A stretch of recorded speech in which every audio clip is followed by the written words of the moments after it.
baby girl. Hey, baby. Caesar. Hi, buddy. Hi, buddy. Hi, buddy. I love you. Okay, go on. Go on. You gonna lay there and go to sleep? Dogs. Hi everybody, welcome back. So today I'm doing my wrap up for the month of April. So these are all the books I read in April. Probably won't go over all of them.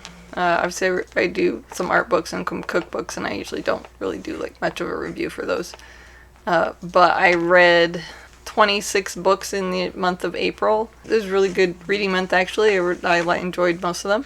So of the 26 that I read 9 physical books. I listened to 6 audiobooks, and I read 6 ebooks on my Kindle. So of those that I read, 6 of them were fantasy, 2 of them were mangas, 1 was a cookbook, 3 of them were art drawing books, 6 of them were sci-fi, 4 of them were historical fiction, 2 of them were contemporary, and 2 of them were nonfiction. So my least favorite book this month was called The Edda, and I thought this was going to be like the Norse mythology, and it turned out just to be somebody's talking about what it is, and so it kind of just wasn't what I expected it to be. It was written by Winifred Faraday, and I'm sure it's fine as far as people talking about Norse mythology, but I was hoping that it would have actually been the poems or the other things associated with Norse mythology. So I rate things on like a 10-point scale, and I even have like half ratings in between. So I gave this one kind of like a 3.5 stars. So if you look on Goodreads, it shows that it's like a 2-star just because, yeah, I kind of just didn't like it. Okay, next one that I read was Where the Forest Meets the Stars by Glendy Vanderah. And this one so the premise was pretty good. It's about this lady who's recovering from cancer, and her job is to study birds, and she's out staying in this little cabin doing some research for her PhD where she's studying the wildlife in the area.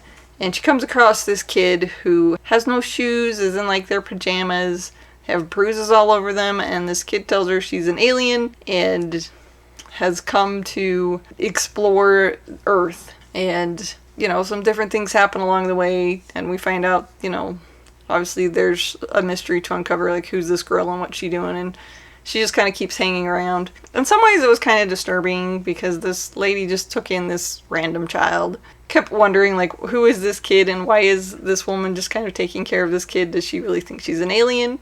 Or is she really an alien? So I gave this overall like 4 out of 10 stars. I felt like things were too easy in the book. Things happened way too quickly. And a lot of times they didn't make sense, and different relationships and things just kind of that were really relationships and things that were really strained were suddenly perfect, and everyone was just so open about everything that I just didn't connect with me. And even though, it's okay, I'm alright with like a happily ever after ending of the story, I was not in this case. Next lowest one was called Elizabeth's Legacy by Victor Kloss. I listened to this with my kids, and it was like a poorly done Harry Potter. It just wasn't very good. And it, had magic and all sorts of, kid looking for his parents and stuff, but, I just didn't connect with it that well. I gave it a 5 out of 10. The next one is The Toll by Neal Shusterman. This is the final book in the Arc of the Scythe series. And this is kind of the end result after about a world where everything has been... There's no more human suffering, so to speak. Like, we've conquered death, we've conquered everything through technology, and the whole world is kind of run by what they call the Thunderhead, which is an AI that is actually rather benevolent and tries to make the best choices for mankind.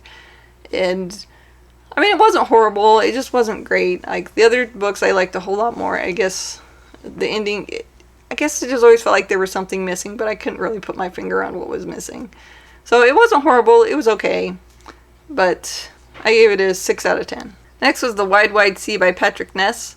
This is a little novella in the Chaos Walking series, And again, it wasn't horrible. It was just kind of this short little story. I guess in some ways it was kind of interesting, and you got to see some of the events from the other books from a different perspective. So it wasn't too bad.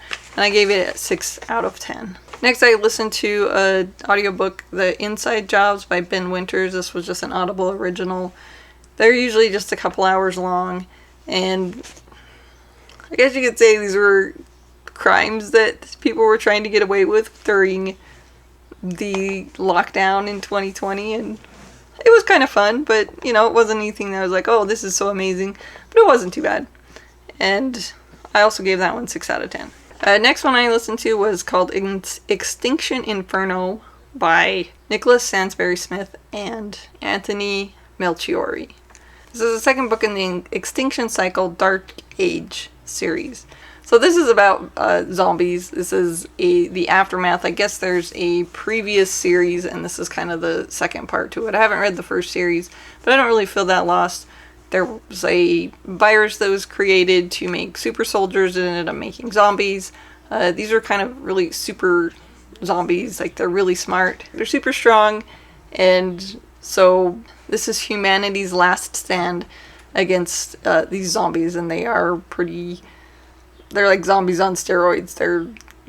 They're clearly winning.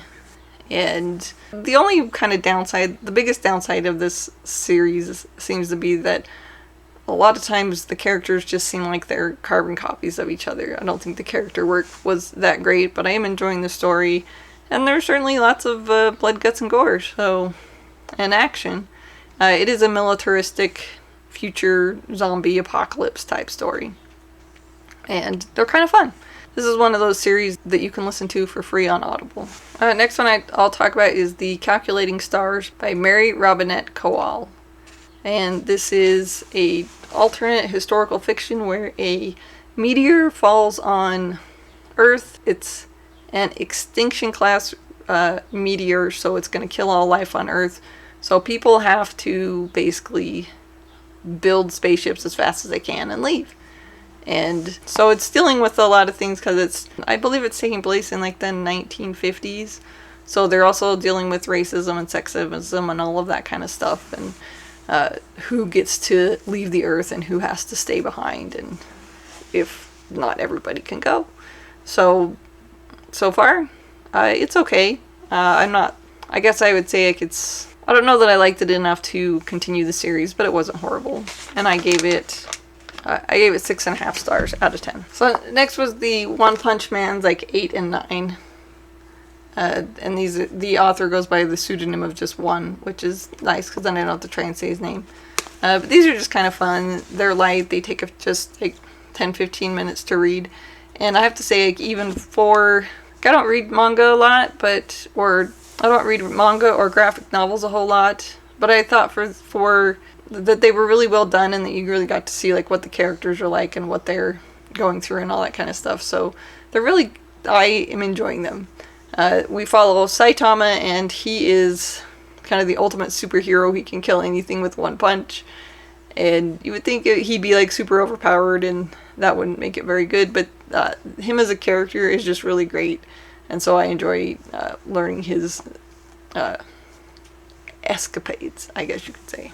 Okay, next one is When the Moon Was Ours by Anna Marie Mclemore, and I believe this one is geared toward middle-age readers.